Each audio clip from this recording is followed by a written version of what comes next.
Hello friends, ఎలా ఉన్నారు? ఈరోజు చిన్న పని ఉండి బయటకు వచ్చాం ఫ్రెండ్స్, ఫ్యామిలీ అందరితో.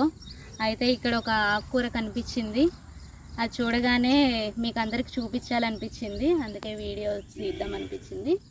చూడండి ఫ్రెండ్స్, మీకు కూడా చూపిస్తాను ఈ ఆకుకూర. ఇదిగోండి, ఇదే ఆ ప్లాంట్, ఇదే ఆ ఆకుకూర. చూసారా?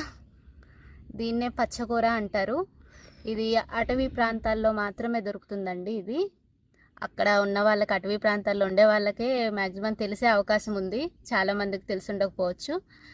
ఇదే ఆకుకూర అండి, దీన్ని పచ్చకూర అంటారు. ఇది కూర వండుకుంటారు.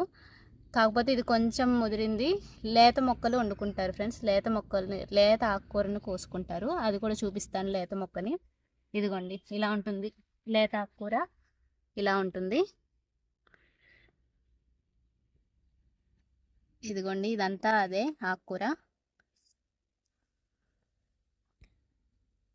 ఈ ఆకుకూర చాలా రేరుగా దొరుకుతుంది ఫ్రెండ్స్. అది కూడా మన అటవీ ప్రాంతాల్లోనే దున్నినప్పుడు మాత్రమే ఇది వస్తుంది ఫ్రెండ్స్. అది కూడా తొలకరి వర్షాలు పడతాయి కదా, అప్పుడు రైతులందరూ దుక్కిలు అన్ని దున్నుకుంటారు కదా, అప్పుడు మాత్రమే ఈ చెట్టు భూమిలోంచి వస్తుంది ఫ్రెండ్స్. ఫస్ట్ ఆకుకూర అన్నమాట.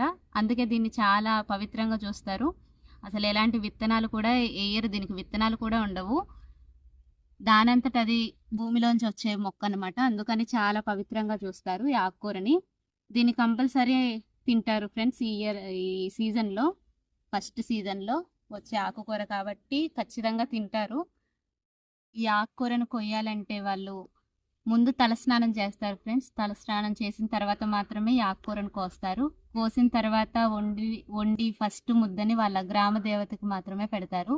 ఫస్ట్ వీళ్ళు తినరు, ఇంట్లో ఎవరు తినరు. ముందు గ్రామ దేవతకి జొన్నలు ఉండేవంట, అప్పుడు జొన్నలతో అన్నం చేసి దాంట్లో ఈ పచ్చకూర వేసి గ్రామదేవత ముందు, ముత్యాలమ్మ అలా అంటారు కదా ఊరికి, అక్కడ పెట్టిన తర్వాత మాత్రమే వీళ్ళు తీసుకుంటారు. ఆ తర్వాత నుంచి వీళ్ళు డైలీ కోసుకోవడం కానీ కూర వండుకోవడం కానీ చేస్తారు. ఫస్ట్ మాత్రం దేవునికే పెడతారు, అంత పవిత్రంగా చూస్తారు.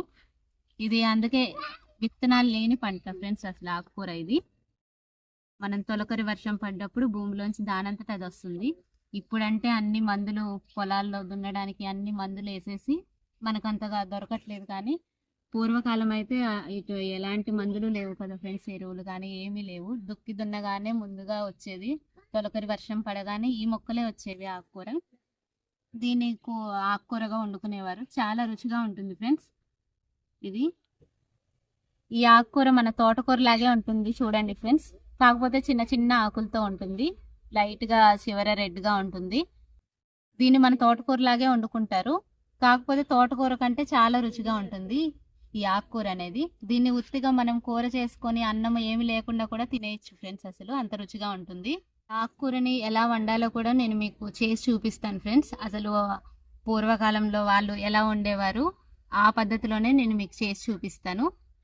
మీరు కూడా చూడండి, ఎక్కడన్నా కనిపిస్తే ఈ ఆకుని మిస్ అవ్వద్దు. చాలా మంచిది ఫ్రెండ్స్, అసలు చాలా పవిత్రంగా చూస్తారు. అది ఇప్పుడు దొరకదు కాబట్టి చింతగుండం. ఇవి గోంగూర వేయచ్చు. అయితే గోంగూర కూడా వేయచ్చు అనమాట, పుల్లగానే ఉంటుంది కదా, బాగుంటుంది. ఎలా కారం వేస్తారా? ఓన్లీ పచ్చిమిర్చి?